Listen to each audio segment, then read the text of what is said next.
Naalala mo last time, Nel? Ano yun? Pumunta kami ng motor show doon sa Pangasinan. Ngayon, isa napansin ko, Nel. Dami nagalit. Bakit?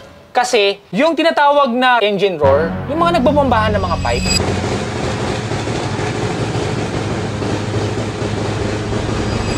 dami na perwisyo. Di ba yung ibang event, bawal yun? Sa ibang event, pero sa ibang event, may nangyayari. Tulad nung kay Pops G. Oy, Pops G, bawal pala yan, ha? Hindi, nangyari kay Pops G ito. Pops G ng Pampanga event. Ngayon, nung pumunta kami doon, Nel, napansin namin doon yung mga nagsusumba. Nag-alisan, Nel. Kakaawa ka mo. Galit na galit. Hindi naman sila nagalit, kaso nandun sila sa part na nag-adjust na lang sila, lumayo na lang sila. Kasi ang Zumba, di ba, may sound sila? Yung mga nanay-nanay na mga ganon-ganon, mga kanaka-wilihan ng mga matatanda. Ngayon, napansin ko doon, tugtugan na, yung nag-engine roar na, nag-alisan na sila.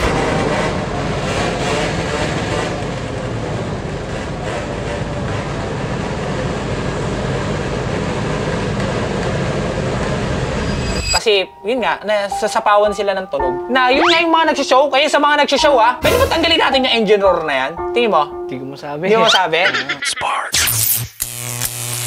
Pero ito lang napansin ko, Nel. Yun pala, pakiusapan na lang naman. So, pasyensyahan na lang tayo kung may ganong klaseng activity. Kaya yun kasi yung tinatawag na pampasaya. Para bagong taon. Yung ibang show kasi minsan ang policy nila dyan, may 15 minutes. Yes. Engine roar. Tapos pagtapos doon, tapos na. Tama. Doon kasi 1 hour ang binigay. It's around 6 p.m. to 7 p.m. Tapos buong gabi, wala na wala nang bumomba eh. So, meron kasi silang time allotted na binibigay. At pasensya na lang siguro doon sa mga nagsusumba kung tinamaan kayo ng time. Pero buong gabi nung nandun kami, wala naman nangyari. And then yet, isa napansin ko, Nel, di ba, tulad kanina, galit na galit tayo dun sa mga nag-e-engine roar na yan, na parang mga walang kwentang mga nagsashow, di ba? Isa napansin ko, Nel, masaya pala dun sa loob. Even though may entrance, pero masaya pala, Nel. Masarap doon magtingin-tingin ng mga Oo, yung natututo yung mga sumasali sa show. Natututo rin yung mga street. Yung mga, siyempre ako pupunta ako doon, mahilig ako sa motor eh. Hindi ako sasali sa show. Pero mag-observe lang ako doon sa mga setup na ginagamit nila. Nakikita mo yung build nila. Oo, yung build nila. So pwede ka siyang i-apply kapag yung aking motorsiklo nasa kalsada. Tulad ng sniper ko. So nakakatuwa dahil natututo ako doon. Yung mga batang nakikita ko doon, natututo din. At yun nga, sulit yung ibabayad. Baka kasi may mga show na may mga bayad.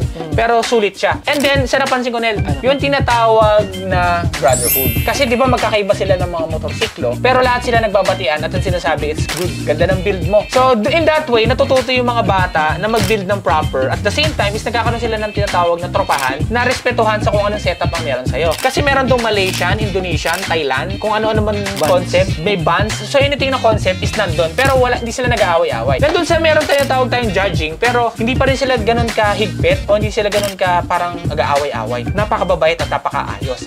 Tapos isa pansin ko dyan, Nel, yung mga bata, nagiging mas maayos kumpara doon sa mga dati. Why? May nakakwentuhan ako dyan, Nel. For example, di ba, parang kanina ang point natin is masama yung show kasi parang perwisyo. Pero isa pa rin benefits na nabibigay sa kanila, Nel. Ano? Ang isa yung nakakwentuhan ko, sabi niya sa akin, kaysa magdroga ako, dito ko na lang iubos yung pera na iniipon ko. O, sabihin na natin binibigay ng magulang ko. Kasi mga estudyante to eh. Kaysa magdroga, magbisyo ko, dito ko na lang siya ilalagay, at least may nangyayari at may natututo ko at nalilibang ako. Na kaysa dun sa ililibang ko sa magbibisyo ko, dito na lang. Kaya parang ang point niya, kaya kaysa husgahan nyo kami na parang tapon pera lang, baka pwede nyo unawain kung bakit kami nandito. Dito kasi kami masaya eh.